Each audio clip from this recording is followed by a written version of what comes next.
mi pareja me fue infiel con el docente de nuestro hijo, me culpan de lo peor y se quedan con mi pequeño, pero no se imaginan cómo les doy la vuelta a la situación.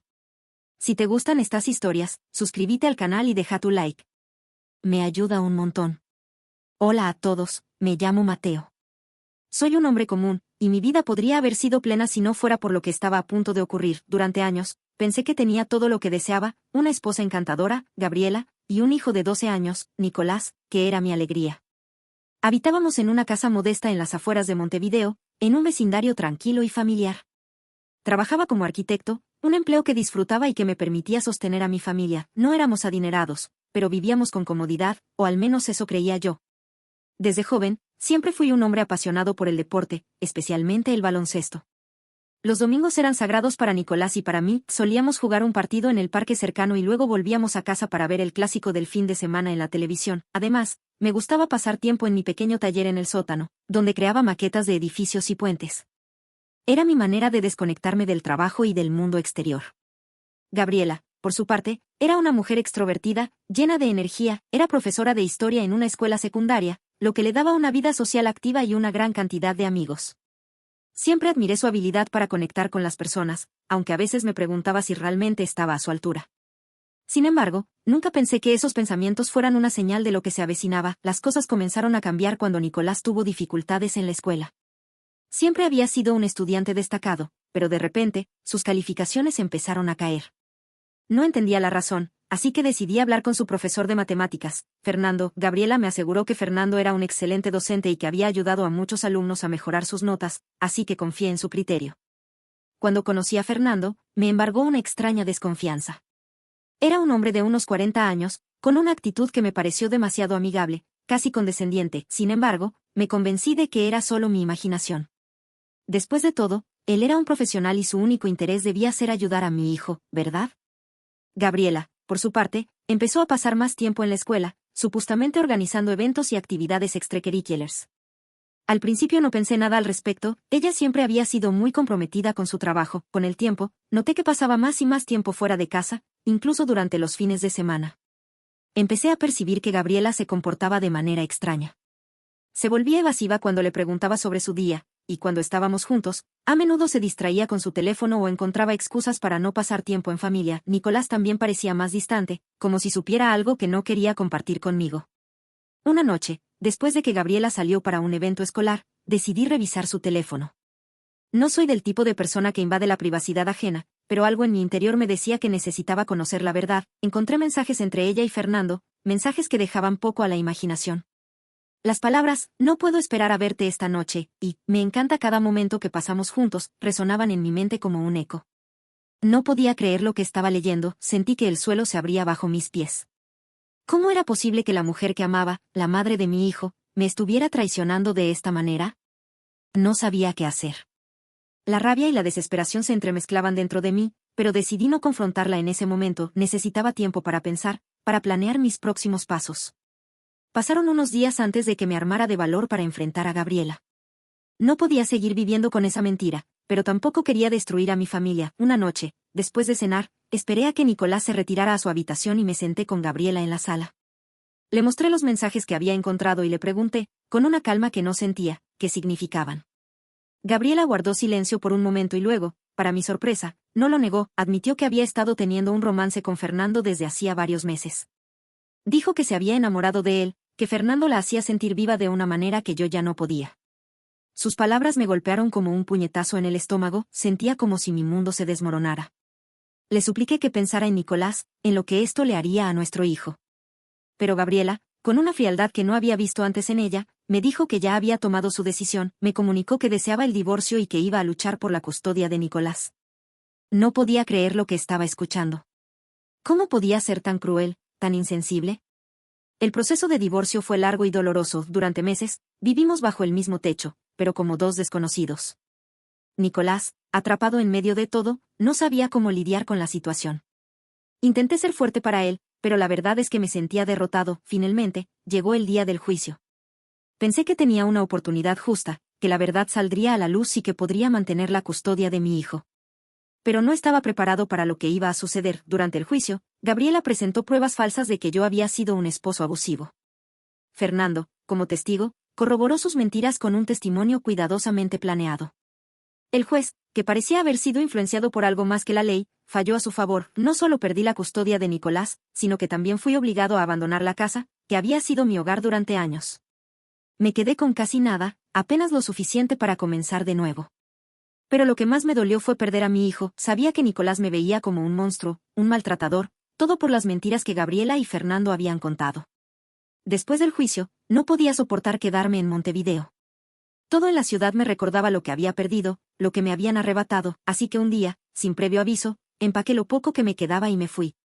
No tenía un destino en mente, solo sabía que necesitaba escapar, comenzar de nuevo en un lugar donde nadie me conociera. Conduje durante horas, sin rumbo fijo, hasta que llegué a un pequeño pueblo costero llamado La Paloma. No era un lugar en el que hubiera pensado vivir antes, pero su tranquilidad y su lejanía de la capital me atrajeron.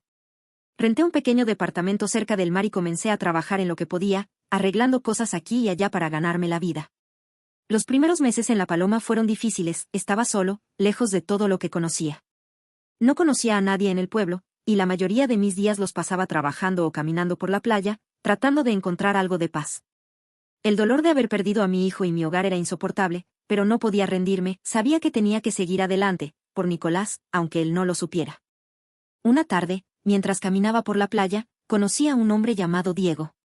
Era mayor, en sus 60, que también parecía estar buscando consuelo en la soledad del mar. Comenzamos a hablar, y con el tiempo, formamos una amistad. Diego había pasado por muchas cosas en su vida, y aunque no conocía todos los detalles de mi situación, me ofreció su apoyo sin pedir nada a cambio. A través de él, empecé a conocer a otras personas en el pueblo. Él me presentó a su sobrino, Mateo, un joven abogado que había decidido mudarse a La Paloma para alejarse del bullicio de la ciudad. También conocí a Ana, una mujer fuerte e independiente que dirigía una pequeña librería en el centro del pueblo. A pesar de mi resistencia inicial a abrirme a nuevas personas, lentamente comencé a confiar en ellos. Mateo, al enterarse de mi historia, me ofreció su ayuda para revisar el caso de mi divorcio. Aunque en ese momento no tenía mucho interés en reabrir viejas heridas, su entusiasmo y determinación me hicieron reconsiderar. Ana, por su parte, se convirtió en una amiga cercana, alguien con quien podía hablar de todo sin sentirme juzgado. Con el tiempo, Mateo comenzó a investigar más a fondo el juicio de mi divorcio. Descubrió irregularidades en la forma en que se había llevado a cabo el proceso y empezó a sospechar que Gabriela y Fernando habían manipulado al juez y a los testigos. Aunque no teníamos pruebas concretas, sabíamos que había algo más detrás de todo esto. Diego, quien había sido detective privado antes de retirarse, también se interesó en mi caso. Utilizando sus contactos y su experiencia, comenzó a seguir a Fernando y a investigar su pasado. Descubrió que Fernando había estado involucrado en varios escándalos en el pasado, aunque nunca había sido atrapado. Lo que descubrimos fue impactante. Fernando no solo había manipulado el juicio de mi divorcio, sino que también había pagado sobornos al juez y a varios funcionarios del tribunal para asegurarse de que Gabriela se quedara con todo. Era una red de corrupción que se extendía mucho más allá de lo que habíamos imaginado. Mateo, Diego y Ana me animaron a luchar. Me dijeron que no podía dejar que Fernando y Gabriela se salieran con la suya. Sabía que tenían razón, pero también era consciente de que enfrentarlos no sería fácil. Aún así, estaba decidido a recuperar a mi hijo y limpiar mi nombre, sin importar lo que costara. Con las pruebas que habíamos reunido, comenzamos a planear cómo enfrentar a Fernando y Gabriela. Sabíamos que no podíamos simplemente presentar las pruebas y esperar que se hiciera justicia. Fernando tenía demasiado poder e influencia. Necesitábamos un plan que no solo expusiera sus crímenes, sino que también destruyera su reputación y les arrebatara todo lo que habían robado de mí. Ana sugirió que utilizáramos la misma estrategia que ellos habían utilizado contra mí, la manipulación y la sorpresa. Decidimos que el primer paso sería reunir más pruebas, asegurarnos de que todo estuviera bien documentado y luego, cuando se sintieran confiados en su victoria, lanzar nuestro ataque. Nuestro primer movimiento fue infiltrarnos en la vida de Fernando. Diego, con su experiencia como detective, se encargó de esto. Comenzó a seguirlo, registrar sus conversaciones y recopilar pruebas de sus actividades ilegales. Descubrimos que Fernando no solo estaba involucrado en el caso de mi divorcio, sino que también había utilizado su posición como docente para explotar a otros padres y alumnos. Una noche, cuando Fernando salió, Diego logró entrar en su casa y encontró un montón de documentos incriminatorios.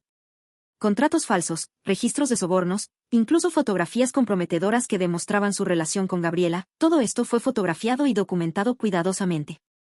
Mientras tanto, Mateo continuó investigando al juez que había presidido mi caso.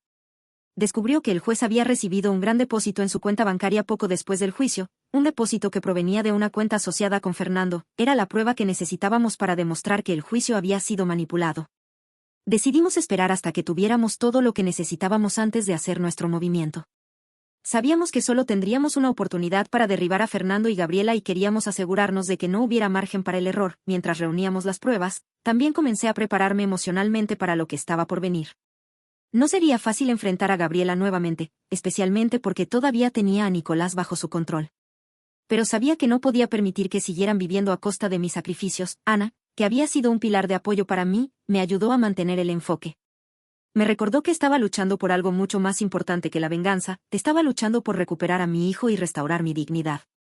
Con toda la información en nuestras manos, decidimos tenderle una trampa a Fernando, utilizamos las pruebas que habíamos recopilado para hacerle creer que alguien estaba a punto de denunciarlo. Diego, con su experiencia en manipulación, se encargó de enviarle mensajes anónimos y de filtrar información cuidadosamente para hacerlo entrar en pánico.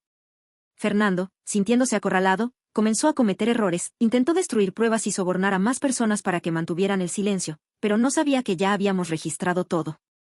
Cada movimiento que hacía solo lo hundía más. Finalmente, decidimos llevar las pruebas al tribunal, pero no directamente, utilizamos a Mateo para presentar una denuncia anónima contra el juez y contra Fernando. Esto desencadenó una investigación interna que rápidamente reveló la red de corrupción. El caso estalló en los medios de comunicación y tanto Fernando como Gabriela fueron arrastrados al escándalo, su reputación quedó destruida y el juez fue suspendido de inmediato mientras se llevaba a cabo la investigación. Gabriela, al darse cuenta de que su mundo se desmoronaba, intentó contactarme. Me suplicó que la ayudara, que hiciera algo para detener el escándalo, pero ya era demasiado tarde para ella. Le recordé cómo me había traicionado, cómo había destruido mi vida y se había llevado a mi hijo. Ahora, era ella quien estaba pagando el precio, decidí que era hora de enfrentar a Gabriela y decirle todo lo que había querido decirle durante todo este tiempo. Fui a su casa, la misma de la que me habían echado, y la encontré allí, sola y desesperada. Le dije todas las verdades que había acumulado en mi corazón, sin piedad, le dejé claro que nunca podría perdonarla, que su traición había sido lo peor que alguien me había hecho. Y le dije que estaba decidido a recuperar a Nicolás, que lucharía hasta el final para tener a mi hijo de vuelta, sin importar lo que tuviera que hacer. Con la caída de Fernando y la exposición del juez corrupto, decidí reabrir el caso de la custodia de Nicolás, con las nuevas pruebas que habíamos reunido, el caso se inclinó a mi favor. La evidencia de la corrupción en el juicio original fue tan contundente que el tribunal no tuvo más remedio que revertir la decisión. Gabriela, ahora sin el apoyo de Fernando, no tenía ninguna posibilidad de ganar, el tribunal me otorgó la custodia total de Nicolás, y Gabriela fue condenada a pagar las costas del juicio, además de perder cualquier derecho sobre los bienes que me había quitado. Recuperar a Nicolás fue la mayor victoria de mi vida. Después de tantos meses separados, finalmente pude abrazar a mi hijo y decirle la verdad sobre lo que había sucedido, le expliqué que todo había sido una gran mentira, que nunca lo había abandonado, y que había luchado con todas mis fuerzas para tenerlo de vuelta. Nicolás, aunque todavía confundido por todo lo que había pasado, me creyó. Poco a poco, comenzamos a reconstruir nuestra relación y a recuperar el tiempo perdido, supe que no sería fácil, pero estaba dispuesto a hacer lo que fuera necesario para que él volviera a confiar en mí. Mientras tanto, Fernando enfrentaba las consecuencias de sus actos. Fue arrestado y llevado a juicio por corrupción, manipulación de pruebas y varios otros cargos, su caída fue rápida y dolorosa, y su reputación quedó completamente destruida. No sentí compasión por él. Fernando había jugado con mi vida, había robado a mi hijo y había destruido mi matrimonio, ahora, finalmente estaba pagando el precio de su ambición desmedida. Con Nicolás de vuelta conmigo, decidimos comenzar de nuevo en La Paloma. Aunque al principio no estaba seguro de si era lo mejor, pronto me di cuenta de que necesitábamos un lugar donde pudiéramos ser felices sin el peso del pasado sobre nosotros. Ana y Diego nos ayudaron a instalarnos, y pronto comenzamos a construir una nueva vida. Nicolás comenzó a asistir a una nueva escuela, y poco a poco empezó a hacer nuevos amigos. Yo, por mi parte, me concentré en darle la mejor vida posible, dedicándome por completo a ser el padre que él necesitaba. Aunque habíamos ganado la batalla legal, la recuperación emocional fue un proceso más largo. Nicolás había sido manipulado por Gabriela y Fernando, y aunque ahora sabía la verdad, todavía le costaba entender todo lo que había sucedido. Pasamos mucho tiempo hablando, compartiendo nuestros sentimientos y reconstruyendo la confianza entre nosotros. Ana, que se había convertido en una amiga cercana, nos apoyó en este proceso, siempre con una palabra de aliento y un consejo sabio. Gabriela, por su parte, cayó en una espiral de autodestrucción. Sin Fernando y sin el apoyo financiero que había tenido antes, no pudo mantener su casa ni su estilo de vida, comenzó a beber, y pronto se quedó completamente sola. No sentí alegría al saber esto. Aunque me había causado un gran dolor, seguía siendo la madre de mi hijo, y no podía evitar sentir una mezcla de lástima y tristeza por lo que le había ocurrido. Sin embargo, sabía que no podía permitir que volviera a nuestras vidas, demasiado daño había sido hecho.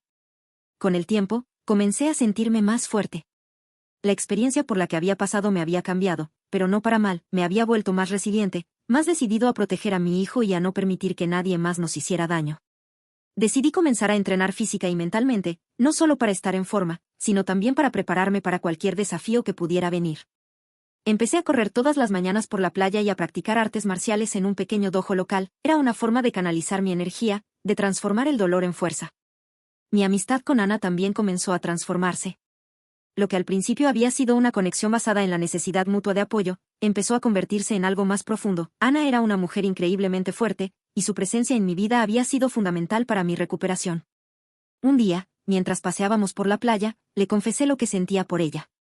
Para mi sorpresa, ella me dijo que también sentía lo mismo, así que, poco a poco, comenzamos a explorar esta nueva faceta de nuestra relación, siempre con cuidado de no apresurarnos ni de herirnos mutuamente. Nicolás también comenzó a adaptarse a su nueva vida. Aunque al principio le costó, pronto se integró en su nueva escuela y comenzó a hacer nuevos amigos, su rendimiento académico mejoró, y comenzó a mostrar interés en el baloncesto, algo que siempre habíamos compartido. Cada fin de semana íbamos al parque a jugar, y sentía que estábamos recuperando el tiempo perdido. Ver a mi hijo feliz y saludable era lo único que importaba para mí, y me aseguré de estar siempre a su lado, apoyándolo en todo lo que necesitara. Un día, inesperadamente, Gabriela apareció en La Paloma. Había perdido todo en Montevideo, y en un acto de desesperación, decidió buscarme. Me encontró en la librería de Ana, y sin previo aviso, comenzó a suplicarme que la dejara ver a Nicolás. La confrontación fue dura. Gabriela estaba destrozada, y aunque una parte de mí sentía lástima por ella, sabía que no podía permitir que volviera a entrar en nuestras vidas sin antes demostrar que había cambiado. Le dije que si realmente quería ver a Nicolás, tendría que ganarse ese derecho, no podía simplemente volver y esperar que todo fuera como antes. Le di a Gabriela una condición: si realmente quería ver a Nicolás, tendría que ingresar a un programa de rehabilitación para superar su alcoholismo y demostrar que estaba dispuesta a cambiar. No podía arriesgarme a que volviera a hacerle daño a mi hijo, y tenía que estar seguro de que había cambiado antes de permitirle cualquier contacto con él. Gabriela, aunque al principio se resistió, finalmente aceptó. Sabía que era su última oportunidad para recuperar a su hijo, y no tenía otra opción que seguir adelante con el tratamiento. Mientras Gabriela comenzaba su proceso de rehabilitación, yo me concentré en reconstruir la confianza con Nicolás. Le expliqué por qué su madre no podía estar con nosotros en ese momento, y aunque fue difícil para él entenderlo, poco a poco comenzó a aceptar la situación. Ana también desempeñó un papel importante en este proceso, ayudando a Nicolás a superar sus miedos y ansiedades. Su presencia en nuestras vidas se volvió cada vez más importante, y pronto comenzamos a hablar de la posibilidad de formar una familia juntos. Finalmente, después de un año de rehabilitación y terapia, decidí que era momento de permitirle a Gabriela ver a Nicolás. Organizamos una reunión en un lugar neutral, y aunque fue incómodo al principio, poco a poco comenzamos a establecer una nueva dinámica. Nicolás, aunque al principio estaba resentido, comenzó a abrirse a su madre. Sabía que sería un proceso largo, pero estaba dispuesto a darle la oportunidad de demostrar que había cambiado. Con el tiempo, mi relación con Ana se volvió más fuerte. Sabía que había encontrado a alguien en quien podía confiar, alguien que me había apoyado en los momentos más difíciles de mi vida, así que, después de meses de reflexión, decidí dar el siguiente paso. Un día, mientras paseábamos por la playa, le propuse matrimonio. Para mi alegría, ella aceptó, y comenzamos a planificar nuestra vida juntos. Sabía que no sería fácil, pero estaba dispuesto a enfrentar cualquier desafío con ella a mi lado. Finalmente, llegó el día de la boda. Decidimos celebrarla en la playa, en un lugar que significaba mucho para nosotros. Fue una ceremonia sencilla, con solo nuestros amigos más cercanos y Nicolás como testigo. Ana, con su vestido blanco y su sonrisa radiante, me hizo sentir que todo el dolor y el sufrimiento que había atravesado valían la pena. Sabía que había encontrado a alguien con quien podía compartir mi vida, alguien que me amaba y me apoyaba incondicionalmente. Después de la boda, Ana y yo comenzamos nuestra vida juntos como una familia. Sabía que habría desafíos en el camino, pero también sabía que estaba preparado para enfrentarlos. Nicolás, aunque al principio estaba un poco nervioso, pronto se adaptó a nuestra nueva dinámica familiar. Comenzamos a construir una rutina juntos, compartiendo nuestras vidas y sueños. Sabía que no podía cambiar el pasado, pero también sabía que podía construir un futuro para nosotros. Con el tiempo, Ana y yo comenzamos a formar nuestra propia familia. Decidimos tener un hijo, y aunque al principio estaba nervioso por volver a ser padre, sabía que estaba preparado para enfrentar cualquier cosa con Ana a mi lado. Con Ana y mis hijos a mi lado, supe que podía enfrentar cualquier cosa. Estaba listo para el siguiente capítulo de mi vida, sabiendo que había dejado atrás el dolor y había encontrado la verdadera felicidad.